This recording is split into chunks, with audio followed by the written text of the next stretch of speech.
Greetings.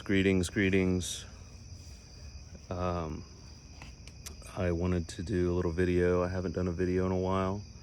I have to remember to look at the camera and not at the screen. I'm filming this on my iPhone. So I wanted to see if I can kind of articulate what I was getting this week.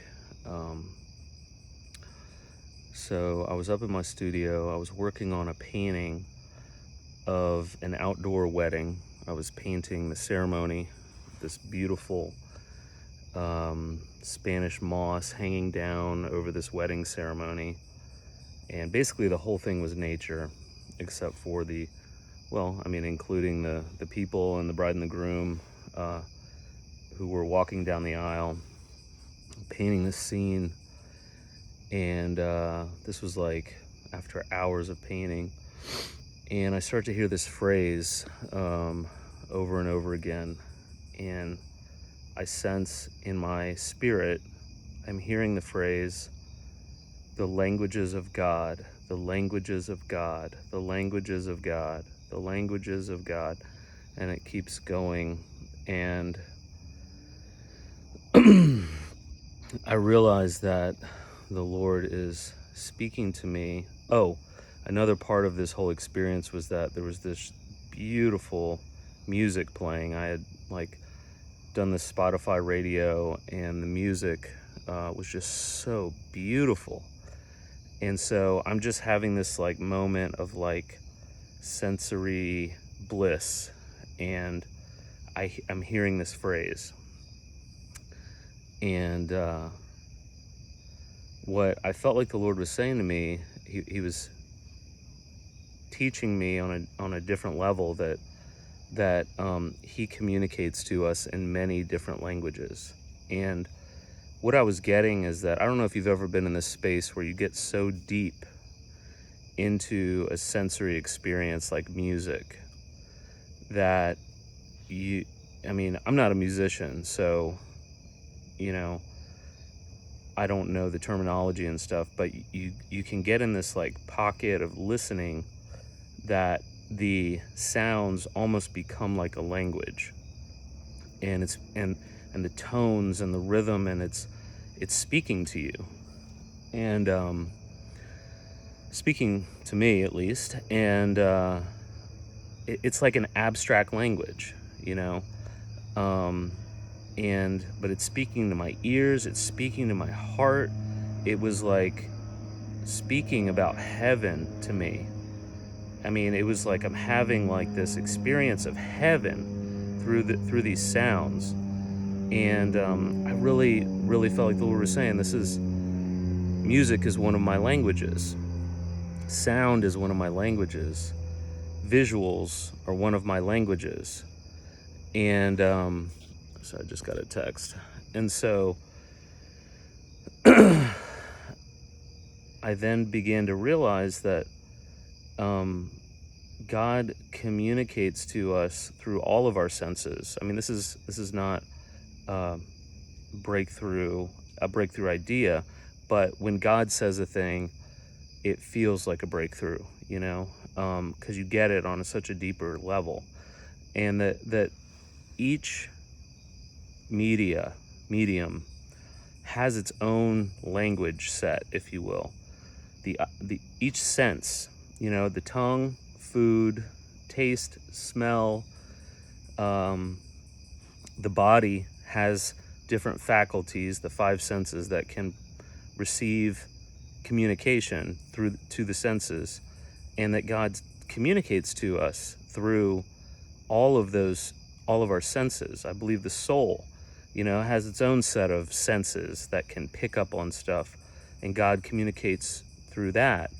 Our spirit man does, and that God has designed his communication to us is to the whole man.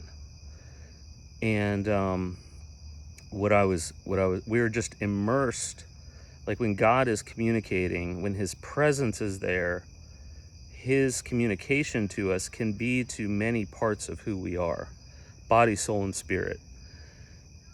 And then I realized that these languages have been, even though they're not recognized by the church as like preaching, they really are forms of preaching. So if you're, whatever you do, you are communicating, you have the ability to communicate in the language of God that may not be in words. You know, it's like that Francis of Assisi, preach the gospel wherever you go, use words if necessary. And what the Lord was saying to me is that these languages are very real, and they are so real. They are as real as words, and they're even at times more powerful for a variety of reasons. One of the reasons is that because people don't recognize that they're being preached to when they're being presented with music sometimes, or being presented with a beautiful painting, and their guard is down, they're open, their heart is open, and they can receive a message from a particular medium that they might not be able to if they, let's say they've been burned by the church and they're kind of guarded about being preached to.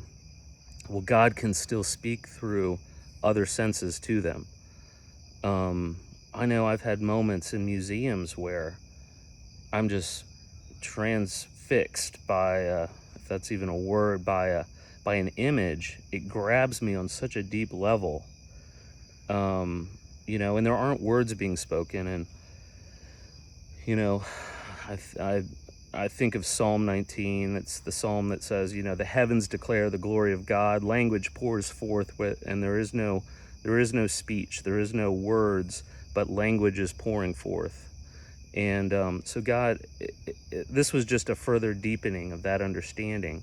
And what I really felt like the Lord was driving home is these are very real languages. And they also, because they can be more impactful than words, because they are constantly steering us. Our sensory input is constantly steering us, even though we may not realize it. We're being moved and making decisions based on the preaching to our senses and to our soul and to our spirit. So I felt like the Lord was saying that the church may not validate what I do as a painter as preaching, but God does see it as preaching, and that because because the language of to the eyes is not as validated by the church as words. He was like, but it takes faith to invest yourself in learning a language that is not words. And unfortunately, the church has reduced preaching to just words.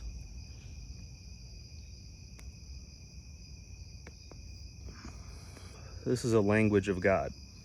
The smell, the taste, the tactile experience. It's a multidimensional experience. Some might argue it's not to God, but Spurgeon said I'd smoke a cigar to the glory of God because God made tobacco. Anyway, so, and what I felt like the Lord was saying also is that the church, unfortunately, has reduced the gospel to a message of just words.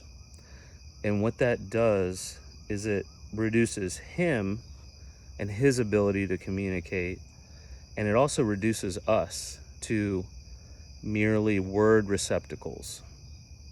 Not only do we miss all the variety of ways that God is constantly surrounding us with with messages,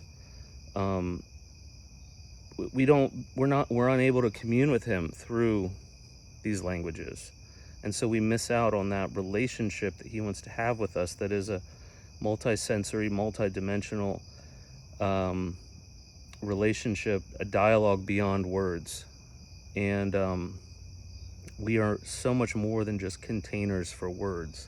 And I think that the Protestant Reformation's emphasis on words I guess that's kind of what I um, take its root to. I could be wrong historically, but it seems that that's kind of like the origin of like such an intense focus on words, where the Catholic experience was more, image oriented and that sort of thing. The Protestant Reformation stripped all that down to sola scriptura. And anyway, it was making me think like we reduce God, we reduce ourself, and another thing that the Lord pointed out to me, I believe the Lord was showing me, is that Paul says that where is it? I have it pulled up here. My cigar went out.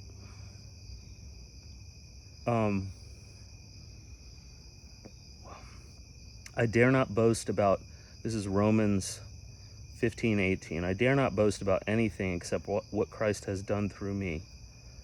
Anyway, they were convinced, preaching to the Gentiles, they were convinced by the power of miraculous signs and wonders and by the power of God's Spirit. In this way, I have fully presented the gospel. The gospel is more than just words. The gospel is signs and wonders. The gospel is a multi-sensory experience of God, of the person of God. He's not just words. He is a person. And so, obviously, in a relationship, there's a multi-sensory capacity. My relationship with my wife is not sustained by just words. And neither is God's toward us, and neither is the gospel. And so I think that by reducing the gospel to just words, to just a statement of faith, we just have starved ourselves of our full humanity, that God has wants to give us this abundant, fully restored life, a whole man. And God's gospel is meant for the whole man. His healing is a language to the body. His spirit his presence is a language to the soul and spirit. Anyway, there's just, to put it succinctly, the gospel is a message for the whole man, and it includes so much more than just words, so much more. I mean, signs and wonders, a sign is, and a wonder is something that you can even just watch and see someone else receive a miracle. And that's the gospel. The gospel is not just hearing words. So anyway, I just want to put that out there. I feel like Western Christianity has really stripped the gospel of its beyond words message. And God was just putting on my heart today that maybe this is a key to the Renaissance understanding of what I believe the Lord's doing these days, is that He's restoring the full proclamation of the gospel, which is a gospel that's meant to be carried through many languages. So that's it.